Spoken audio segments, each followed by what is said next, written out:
What's going on, guys? Welcome to the Scent Bubble. I am your host for the afternoon. It's a nice, beautiful Friday afternoon. And today we're going to go over a fragrance that I don't want to say the community is split 50-50 because I think most people like this fragrance, but there are some clear haters of this fragrance. They wouldn't explicitly come out and say that they hate this fragrance. They would more so speak to the fact that some of the DNA in it is either generic or just unappealing. But I, however, think that this is probably a staple fragrance simply because of the uniqueness of the blend. We're going to talk about it, but strap up, grab your popcorn, and we'll be right back.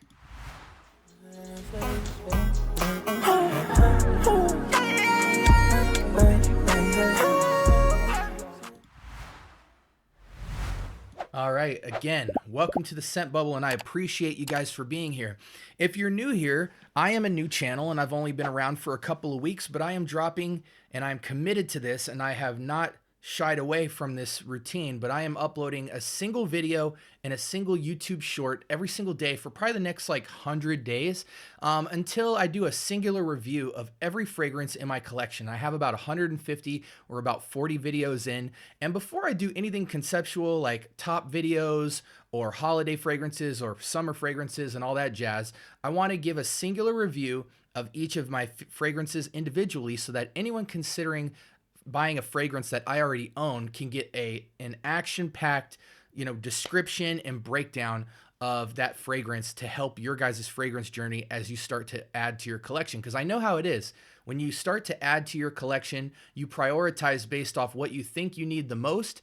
And then you if you get into the dupes and clones and inspired by category, it becomes a matter of, for the price, how close is it? There's a lot of questions you might ask. And then with a lot of designer scents that you've heard people talk about, it is a matter of, well, I know that this DNA might be cool and popular, but is it something that I would enjoy? So we explore the nose of creativity when it comes to fragrance, and I give my unique experience, which people tend to enjoy. Now, what I will say is that I appreciate so far that we're approaching 40 subscribers.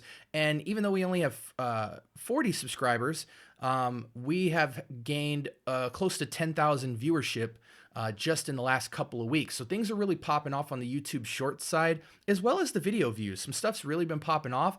Nonetheless, I have been trying to go out of my way above and beyond to make sure I'm interacting with every single person who comes across my page via the comments. I want to build community. I don't care about the numbers. This is really just a passion project for me. I thought, you know what? I just had my second child. I don't have a lot of time. I might have maybe an hour a day to kind of have some free time. Why not start a YouTube channel about something that I really enjoy, which is fragrance? And I really have just been starting my journey. I've had the same 3 or 4 fragrances my entire life up until about a year or two ago, where I started acquiring fragrances and exploring the inspired by category, which is a lot more affordable and has allowed me to branch out my collection a lot faster. So without further ado, today's fragrance we're talking about is Dolce & Gabbana K. I have a travel spray that I'm trying to make use of and finish before I move on to the actual bottle. And so that's what we're going to be using today. This is Dolce & Gabbana's K Eau de Parfum Concentration. And to me, this is a super sleeper. Now, before we get into a note breakdown, we're going to hit the test strip. If you have been in a Sephora or any fragrance store where you are allowed to try the fragrances, you would have definitely put your nose on this fragrance. The bottle is appealing. It's Dolce & Gabbana. They have a lot of classic fragrances. The light blue fragrance. They've got the most popular fragrance, Euphoria by Night. They just have a lot of good fragrances, and they are a good house, good designer house. Now, just initial thoughts on this DNA is I feel like I love the vetiver component. I feel like anytime a fragrance has vetiver, it completely changes the complexity and sophistication. It immediately ramps up sophistication. Now, granted, there are varying degrees of vetiver. Vetiver can be earthy, woody, grassy, soapy, clean. But regardless of its rendition, I find that it always just uplifts a fragrance into a new category. For me, Dolce & Gabbana K, despite what people say, my initial blast on this is first and foremost that in the designer category, to me, no other fragrance really hits the DNA on the target that this hits. This is almost like, this almost seems to tickle its way into barbershop, um, Barbasol kind of upscale, classy barbershop feel, but it's not very green. It's more lightly green, and on the, I'm trying to describe the notes, that the prominent note here, and I don't really know because it clearly is blended with a lot of very intriguing notes that really jump out at you right away. But I think the vibe I get is like slightly sweet barbershop, almost beard cream.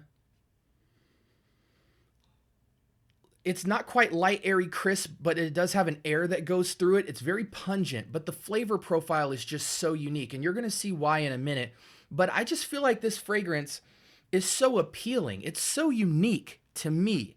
It might have little bits and pieces of familiarity with lemon, florals, vetiver, but the sweetness even, it's going to come from fruits, I imagine.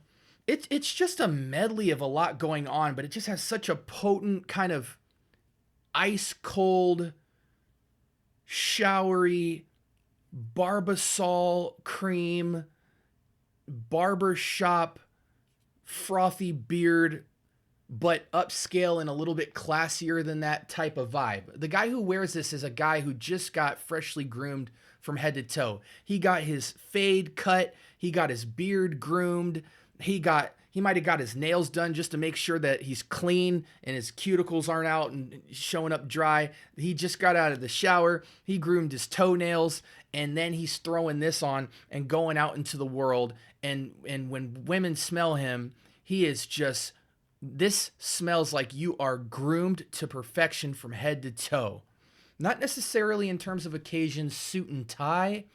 I don't think this is a suit and tie fragrance. This is a above casual fragrance. This is class, sophistication, and age. I think as a young guy, if you rock this, it will make you very much intriguing, as if, man, this guy feels way grown. You really got to act the part if you want to wear this, because I think truly this is a 25 and up fragrance. It does have a youthfulness to it. Sometimes a lot of sophisticated fragrances don't have a light airiness to them, or a kind of modern complexity or brightness or zest. And so it takes away and might make a fragrance feel too woody or too earthy or too floral, or too green. But this has a beautiful combination of all the things you love about fragrance. It's got the vetiver note, it's got some floral, it's got some fruit, and it's got some wood. And but the type of sweetness that it is just completely unique. It's not sugary sweet. It's not necessarily fruity sweet. And if it is, it's got to be a unique fruit. It's not your typical fruits that you would see in a fragrance. Let's go ahead and move to the note breakdown. But let me just say, bottom line is, this fragrance gets points for being extremely unique. It could be an out of the shower fragrance, but I feel it's a bit aggressive for an out of the shower fragrance. I wouldn't necessarily call this a freshie with charm, because in the charm element of this fragrance, there's too much complexity for it to be a freshie with charm. It's the next step up of freshie with charm, where it's sophisticated above casual wear. This is the man that might be going into work today. This is the guy out running errands. It can have a sporty vibe. I could rock this on a date night for sure, because it is appetizing. There's allure in the sweetness. So I think even just off the sweet note alone, it would appeal to a lot of young men in that way. Almost like when you're smelling YSL's Y. I don't know what the note is per se in that, but there's a very pungent, sweet twist up top that is like, whoa, I've never smelled that in something before, and it draws you in. K is very much the same way, only richer. Let's go ahead and go to the note breakdown real quick. I think you guys will be shocked to see this note breakdown, and you could see why I struggle to describe this fragrance. Up top, we have blood orange, juniper, pimento, lemon, cardamom. In the mid, we have fig nectar, and that is the sweetness that I'm smelling. Fig nectar. I absolutely love the fig, but the fig is brushed upon by these fruits up top, and it's wrapped in these florals in the mid, and then it just has so much substance in the base when it sits on skin because it's sitting on plant life, grass and woods, just so subtly to provide such a weight. This fragrance is dang near beast mode, 9 out of 10. Longevity, projection, sillage, monster. Not I find this fragrance to be so crisp though in its projection. It's in your face, but it has a softness about it where it'll travel across the room, but it's tiptoeing across the room. It's not just like loud, loud, loud.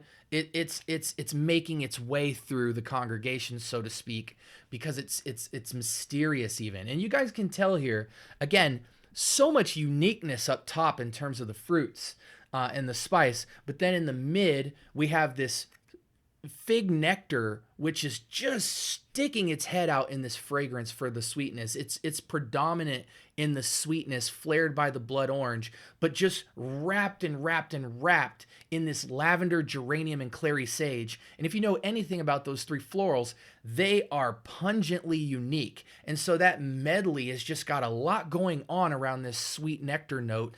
And then finally, when it gets to the base, you have all of this fruity floral zest kind of remaining lightly, but it's a pungent fragrance, so it's still very much there, but sitting more now on the earthy backdrop of grass, root, wood, plant life, and it's just pungent as all heck. This is one of the most unique profiles. When I talk about a fig fragrance, some of the things that I've talked about on this channel so far is your entry level into a fig fragrance might be something like sea salt and fig from Old Navy. You can get it for like 10, 12 bucks.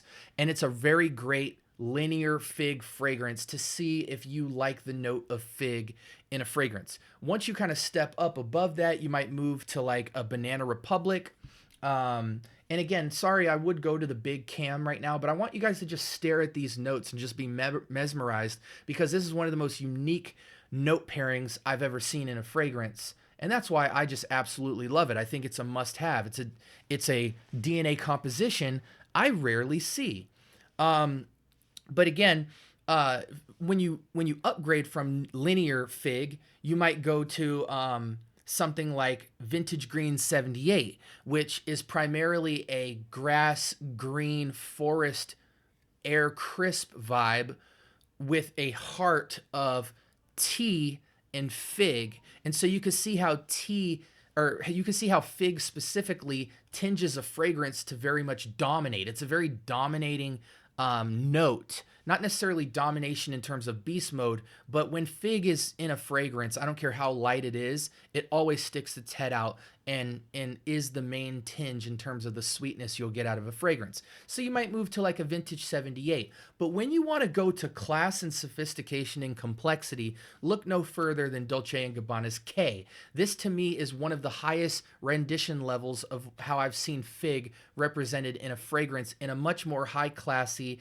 non-casual way. Again, I think this is just a step above casual. This is date night. This is going about your business. You want to smell unique. You want your presence to be felt, but it's not necessarily suit and tie. I think once you get into suit and tie with this fragrance, it comes short in its maturity, because in its sweetness, it becomes more playful and takes a couple years off of the wearer in terms of the season of seriousness, if that makes sense. I think this fragrance shines in cooler climate. However, as long as you're indoors, I think this could rock. In the sun, in really high heat, this fragrance would not do so hot to me. But now let's go back to main screen here now that you guys have really ingested the notes.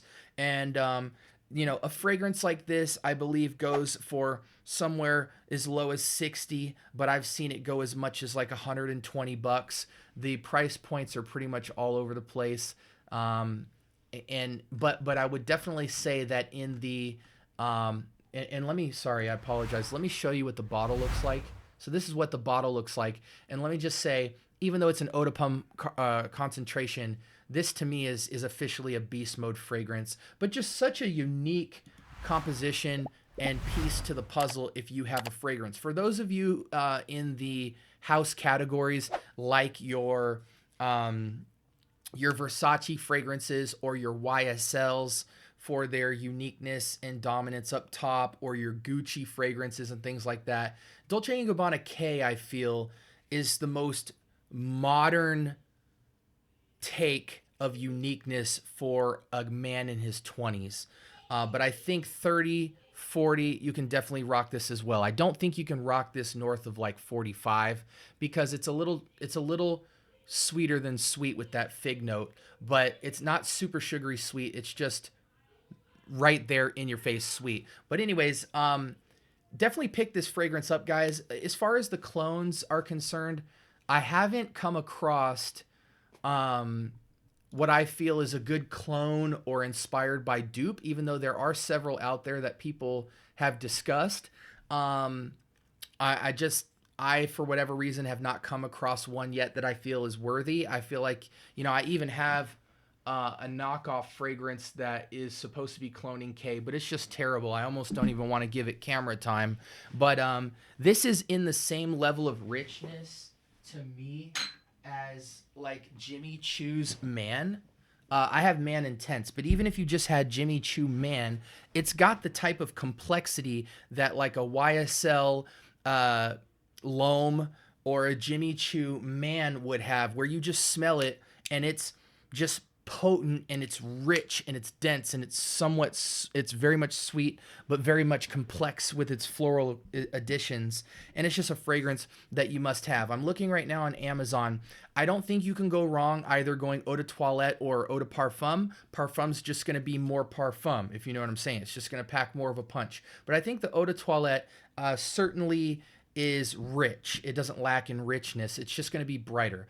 I see the eau de toilette going for as low as 114, and Dolce & Gabbana Eau de Parfum K is going for 140 on Amazon. So anything there or south of that, you're going to be sitting nice. But for the price, I think it's definitely a staple in your collection. It's money well spent.